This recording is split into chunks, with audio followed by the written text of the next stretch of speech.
Hi, and welcome to a Spider Strategies Scoreboard training video. In this video, we'll cover creating scorecards in Scoreboard. Scorecards and Scoreboard are vitally important because scorecards define the structural foundation for what data and information is gathered, related, stored, and scored in the Scoreboard data repository. Scorecards are also important because they provide the structures and properties that define what will eventually be available for reporting, visualization, presentation, and delivery to help you monitor, manage, and provide actionable insights on your organization's performance. And lastly, scorecards are very flexible in design and give you the freedom and opportunity to define your unique performance management plans and structures to meet the needs of all the Scoreboard contributors and consumers throughout your organization. With that said, let's jump into Scoreboard and work with scorecards.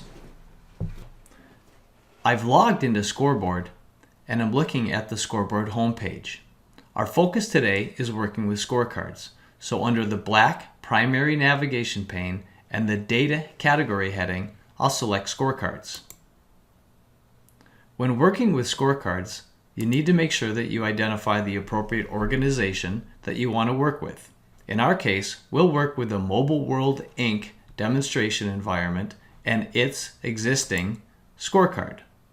This scorecard has been set up with a name called Mobile World Balanced Scorecard and has some underlying KPI areas of financial, customer, internal processes, and organizational capacity, each of which have some underlying feeder objectives such as increase revenue, improve profitability, and reduce sales overhead costs, each of which in turn are provided with KPI scores and values such as product revenue, training revenue, and book revenue.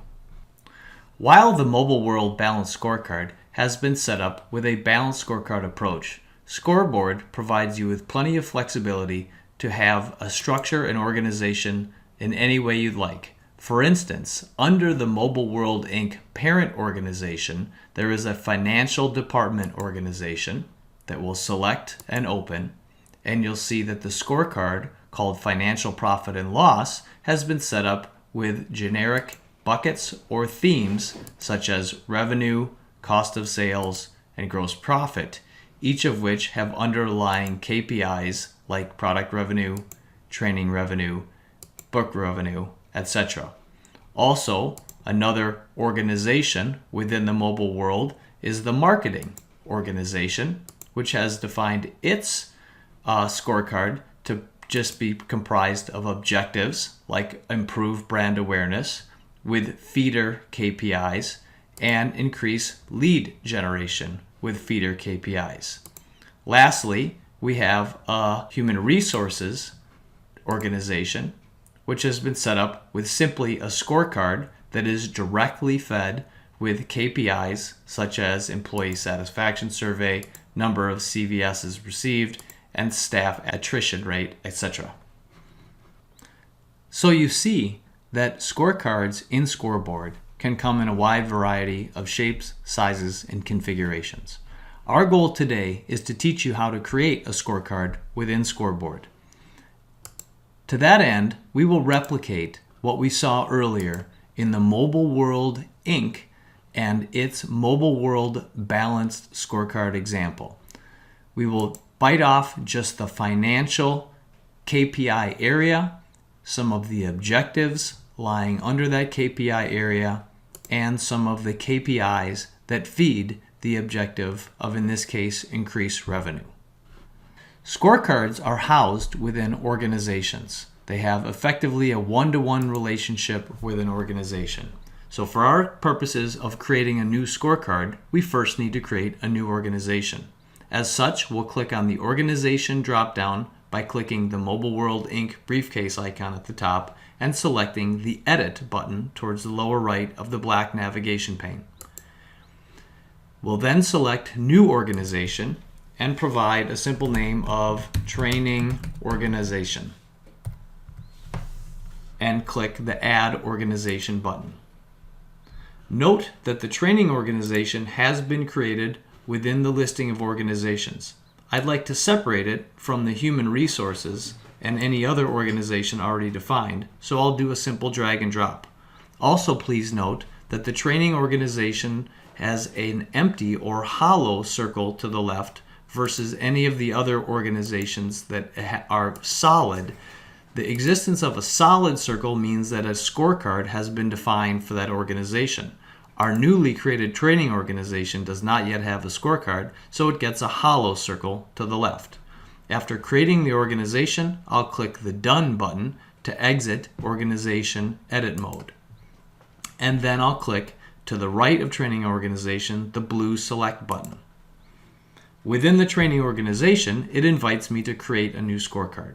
I'll click the blue Create Scorecard button and proceed to define a name of Training Scorecard for this new scorecard within the training organization, and click Create.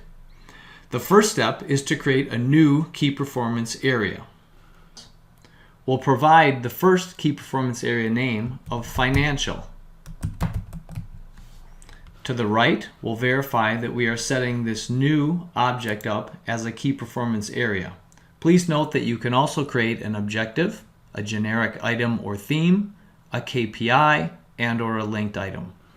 If appropriate, you can provide a description for this key performance area, and also, if desired or appropriate, you can define an owner of this key performance area. We will click Create in the lower right-hand corner to establish the existence of our financial key performance area. Next, we'll create another key performance area called Customer. And again, either hit Create or simply hit your Enter key on your keypad.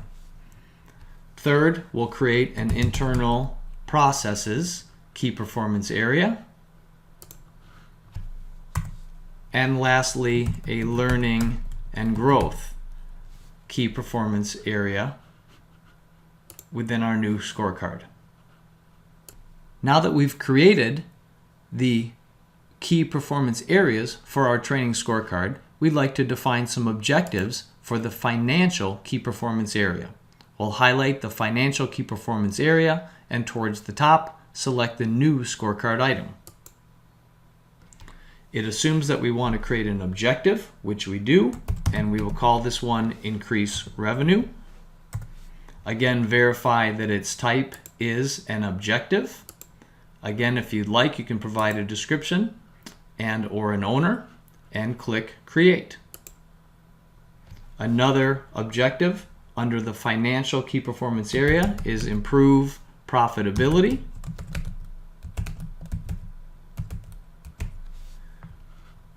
And hit Enter. And lastly, a third objective is to reduce overhead. And hit Enter. At this point, our scorecard is coming together nicely with the definition of an organization, a scorecard, some key performance areas, and some objectives for our financial key performance area.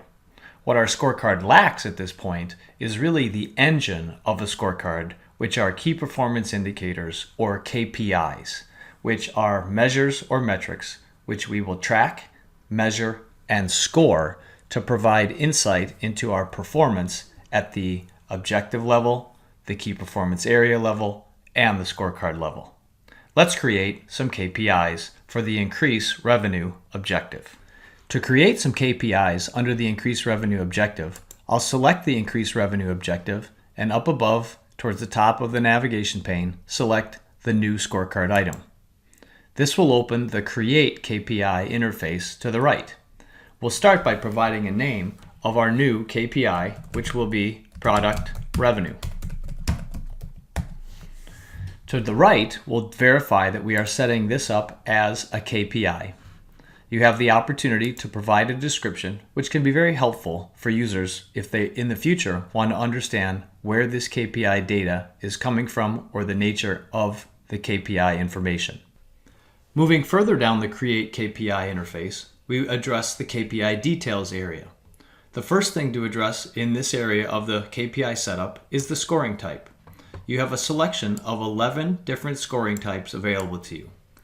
Scoreboard presumes that any KPI should be scored on a normalized 0 to 10 scoring spectrum. You get to choose which scoring type is most appropriate for your scoring needs. The goal and red flag is the most commonly used and the default selection for scoring type, but you have plenty of opportunity to define your own customized scoring type using the scoring type dropdown. Further details about scoring exists in both our documentation and a different training video covering scoring types. For the purposes of product revenue, we will select the goal and red flag default setting. This means that our score of 0 to 10 will be divided equally between 0 and 3.33 as the red area of scoring. 3.33 to 6.67 will be set as the yellow area for scoring, and 6.67 to 10 will be defined as the green scoring area for product revenue. Setting those threshold values will be achieved down in the series area in a minute. Regarding the calendar dropdown, here is where you set the periodicity with which this KPI is expected to be updated. We will select the default of monthly. Under the data type dropdown, you have three choices of number, percentage, or currency. In that product revenue is a currency value, we will select currency. Moving further to the left, we have the aggregation type setting. Your choices are sum, average, geometric mean, and last value, indicating that a value has already previously been aggregated, so it doesn't need to be added to any previous values when rolled up to another periodicity such as quarterly or annually. The decimal precision dropdown, of course, allows you to define what level of decimal precision you would like to view when seeing this KPI within Scoreboard. And having selected the data type of currency, we can define which specific currency we'd like to employ when presenting our product revenue values within Scoreboard. Moving yet further down the screen, we get into the series area. The series selections will directly reflect the scoring type that you previously defined in the scoring type dropdown. Presently, we selected goal and red flag. Thus, we get the opportunity to define a red flag actual value and a goal actual value. If we had selected a different scoring type, such as 4-color scored middle, you'll see that the series area has changed to give us a red flag threshold opportunity, a yellow flag threshold opportunity, and a goal threshold.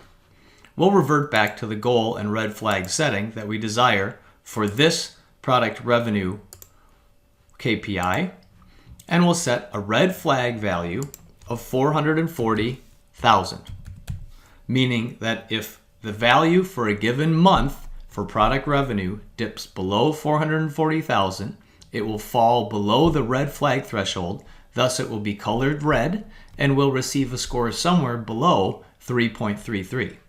We'll move over to the goal threshold setting and set the goal value at 470,000, again indicating that if our actual value for a given month for product revenue exceeds 470,000, it will be colored green and will receive a normalized score somewhere higher than 6.67.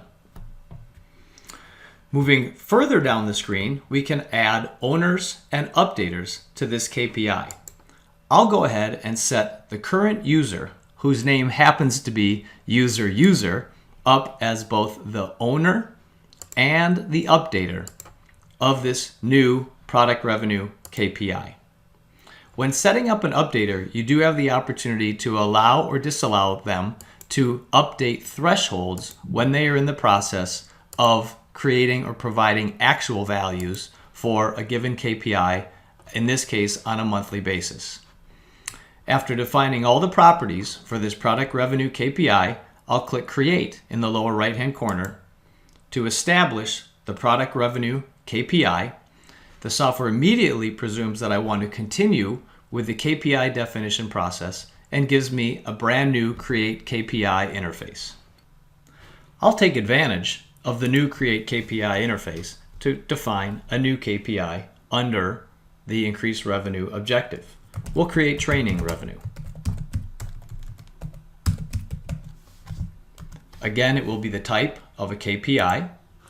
I'll not bother to provide a description this time around. Moving down to the KPI details, you'll note that all of the settings that we provided for product revenue have been carried over to the new definition of training revenue. We have goal and red flag already set. It carried over the monthly calendar periodicity. It carried over the currency data type, the aggregation type of sum, decimal precision we left at default, and it carried over or copied the currency of dollars USD. Moving down into the series area, I need to provide a red flag threshold and a goal threshold for our new training revenue KPI. The red flag will be 200,000. The goal threshold will be 220,000. Again, for owners and updaters, I'll again select the current user named user to be both the owner and the updater of this new training revenue KPI. And again, I'll select create. To create our third KPI within the increased revenue objective, we want book revenue. Again, it's a KPI, all the same scoring type, calendar, data type, aggregation type, decimal precision, and currency are appropriate for our new KPI. And again, our primary task is to define the appropriate red flag threshold for book revenue, which is 50,000, and to define the goal threshold, which is 70,000.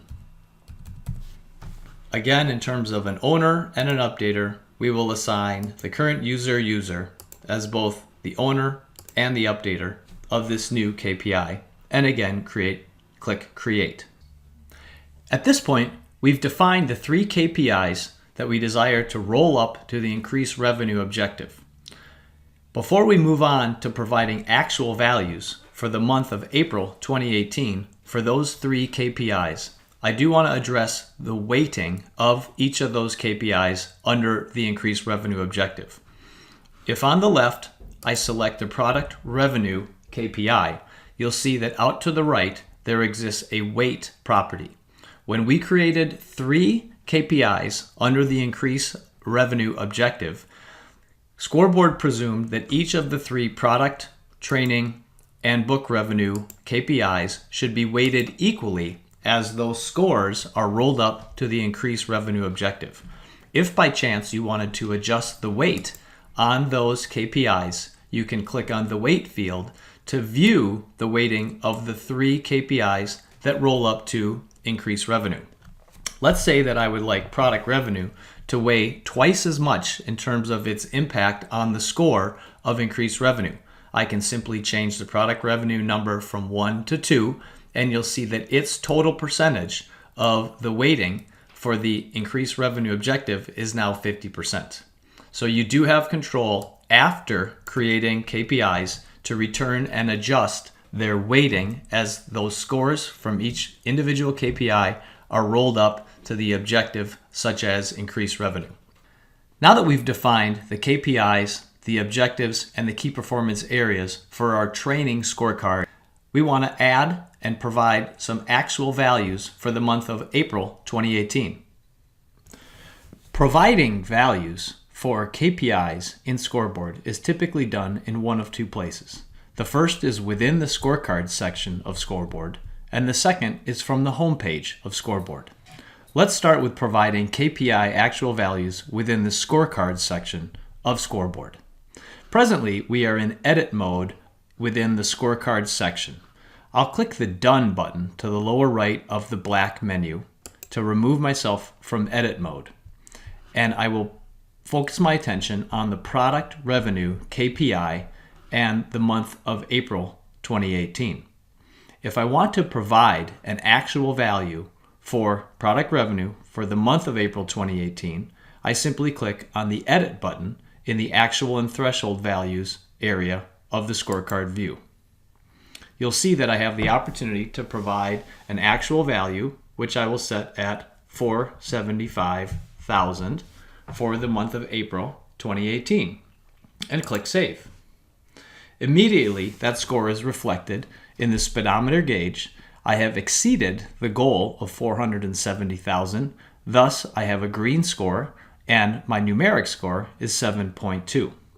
I can similarly adjust the training revenue actual value for the month of April 2018 by again clicking Edit.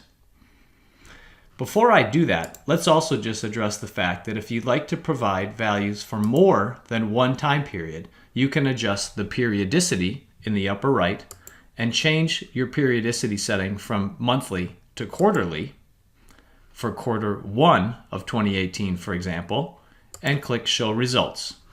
Then, again, under the actual and threshold values section or area, click Edit, and you will get the opportunity to define multiple values for, in this case, training revenue. Let's set January to 210,000. We'll set February to 230,000. And let's set March to 190,000. And click Save.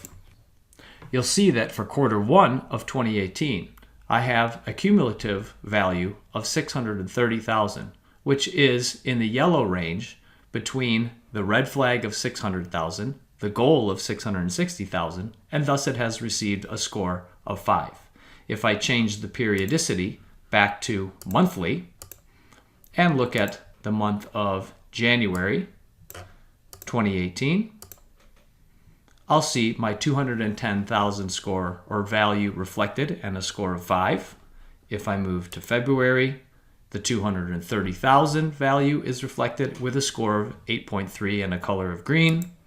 And if I move into March, I see the 190,000 and a score of 1.7 and the color of red.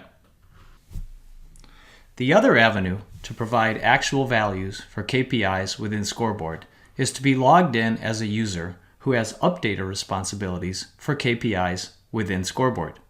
In this case, logged in as the user, I will navigate back to my home page and go to the Your Responsibilities area and click on KPIs I Update. This presents me with a consolidated list of all KPIs that I have been assigned to update. Towards the upper area, I'd like to limit the organizations I'm working with to the newly created training organization, where I'll see product revenue, training revenue, and book revenue that we just created. I will also see that I've provided some data for training revenue for the period of March 2018. If I'd like to provide additional actual values for product revenue and book revenue, I can do so right here. And or I again can adjust the periodicity to reflect a quarterly perspective on these 3 newly created KPIs and give myself the opportunity to provide actual values for January, February, and March across all 3 KPIs.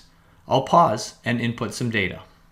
Now that I've provided some actual data information for the 3 KPIs in question, in the lower right-hand corner, I'll click Update KPIs.